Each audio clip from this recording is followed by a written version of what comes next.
O tricolor encara um América Mineiro mobilizado pela vitória e Wagner Mancini volta a testar o esquema com 3 volantes. No Internacional, que encara o Furacão, Diego Aguirre tem desfalques e retornos e D'Alessandro pode ser a grande novidade da equipe para 2022.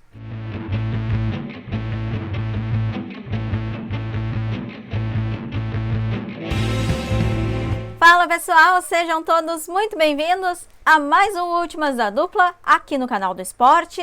Muito prazer para quem não me conhece, eu sou a Esther Fishborn e de segunda a sexta-feira eu trago aqui as principais notícias do dia em Grêmio e Internacional.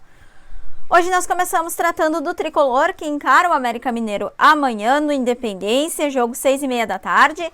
E o Grêmio encara o América Mineiro mobilizado pela vitória. Wagner Mancini era o treinador do América antes de chegar no Grêmio, largou tudo em Minas Gerais para vir para Porto Alegre. É um certo rancor entre os torcedores do Coelho com a torcida, com o clube do tricolor. Dito isso, amanhã o estádio vai ter torcedor, Minas Gerais está com uma capacidade praticamente lotada, vai ter muito torcedor do América Mineiro, nenhum torcedor do Grêmio, o Grêmio está com a torcida suspensa, então é um ponto de vantagem que o América Mineiro terá sobre o tricolor. A escalação do Grêmio para amanhã terá algumas mudanças em relação à partida contra o Juventude, porque nós temos 2 retornos para este jogo, que é o Thiago Santos e o Cortez, eles que são titulares, ou pelo menos eram titulares, até o jogo passado.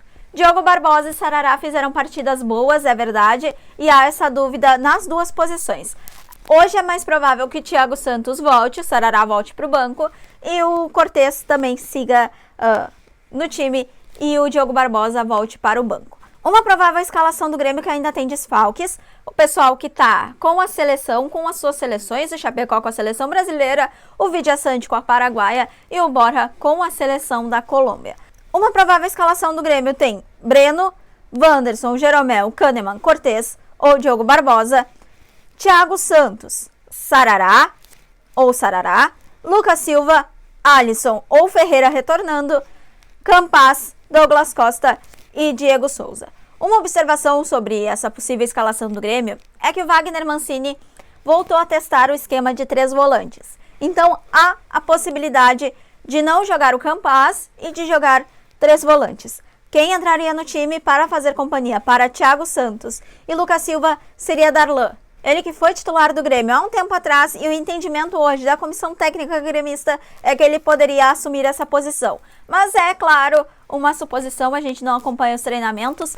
Teve outro treino hoje pela manhã no CT Luiz Carvalho e o time viaja à tarde, então tem essa possibilidade ainda do Mancini colocar 3 volantes ou ainda seguir utilizando o Campaz. Sobre a projeção de pontuações para o Grêmio, ontem nós tivemos o confronto entre Flamengo e Bahia, e um ponto importante sobre esse jogo foi a arbitragem. A arbitragem brasileira que está sendo a protagonista neste campeonato, novamente protagonizou uma coisa bem desagradável, que foi um pênalti dado para o Flamengo, um pênalti que há o consenso geral de que foi um absurdo, não foi para dar pênalti, e ele marcou a penalidade, o Flamengo acabou abrindo o placar, e há muita reclamação dos dirigentes do Bahia.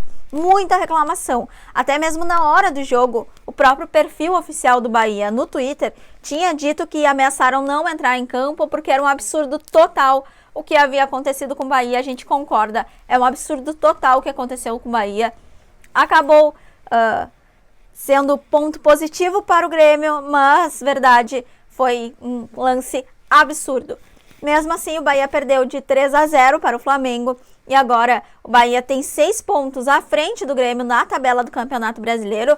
É o primeiro time fora do Z4, portanto, hoje é o balizador. E o Grêmio tem uma partida a menos contra esse mesmo Flamengo. Bahia tem ainda um jogo a fazer com o Grêmio, então um adversário direto. O Grêmio 6 pontos a menos, com um jogo a menos e um confronto direto ainda a fazer com o time baiano.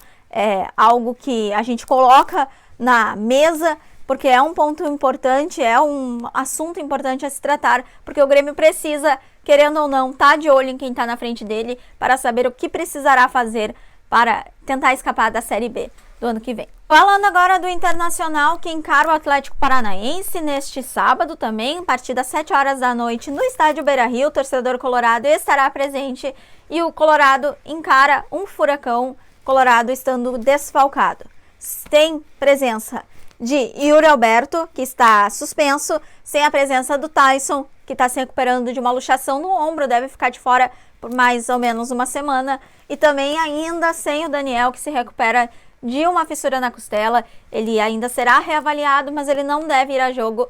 Colorado, que deve divulgar hoje à noite a lista de relacionados para esse jogo, ainda tem mais um treino a fazer antes de encarar o Furacão. Aguirre vai ter retornos importantes, o Saravia e o Patrick retornam de suspensão e o Moisés retorna depois de se recuperar, passar a semana fazendo trabalhos para finalizar a sua recuperação da lesão. Aquela lesão que ele tinha antes do Clássico Grenal, ele fez o finalzinho da recuperação dele durante essa semana, não viajou para Caxias para enfrentar o Juventude, retorna agora para o time de Diego Aguirre. Uma provável escalação do Inter, vamos tentar arranhar, tá? Marcelo Lomba, Saravia, Bruno Mendes, Cuesta, Moisés, ou então se Moisés não tiver condições de começar a partida, joga o Paulo Vitor, mas eu aposto no Moisés. Dourado, Lindoso, Edenilson, Maurício ou Palácios ainda, Patrick e Matheus Cadorini, ele que entrou na partida contra o Juventude no lugar do Yuri Alberto e fez o golzinho do Inter na partida, ele que é hoje o reserva direto do Yuri Alberto. E tratando de um assunto importantíssimo para o Inter, é a possibilidade da presença do D'Alessandro no time para o ano que vem. D'Alessandro deu uma entrevista, para quem não viu ainda, tá? Isso é assunto de ontem. Eu vou atualizar aqui para quem não viu ainda. O D'Alessandro deu uma entrevista para a ESPN da Argentina. Hoje ele é jogador do Nacional do Uruguai. Ele deu uma entrevista para a Argentina falando da vontade dele de retornar ao Inter. Disse que tem vontade de voltar para o Colorado para fazer cerca de 6 meses de jogo, fazer ali a despedida dele, conseguir ter a despedida próxima ao torcedor do Internacional, porque quando ele saiu do Colorado não tinha presença de torcida nos estádios. Então, para fazer a despedida dele com chave de ouro, se aposentar do Inter. E aí, a vontade dele é ficar no Internacional em um outro cargo. A gente já tem essas informações circulando há bastante tempo da possibilidade do D'Alessandro assumir o cargo de coordenador técnico do Internacional. Isso é algo que o presidente Alessandro Barcelos já externou, que gostaria de ter alguém nesse cargo, e o D'Alessandro é um nome muito forte para assumir essa posição dentro do Internacional. Ele disse que, claro, não depende só dele, mas a gente sabe que dentro do Colorado esse também é um desejo. Então é muito forte a chance do D'Alessandro voltar ao Internacional, voltar a atuar pelo Colorado e depois seguir no time do coração dele, né? A gente sabe que é o time do coração dele até depois de se aposentar. Certo, pessoal? Essas últimas notícias do Grêmio, do Internacional, a gente segue acompanhando os times aqui na Rádio Bandeirantes, eu tô aqui no estúdio, e também na televisão. Qualquer coisa, qualquer novidade, a gente volta aqui. Se não, segunda-feira eu vejo vocês novamente, certo? Até!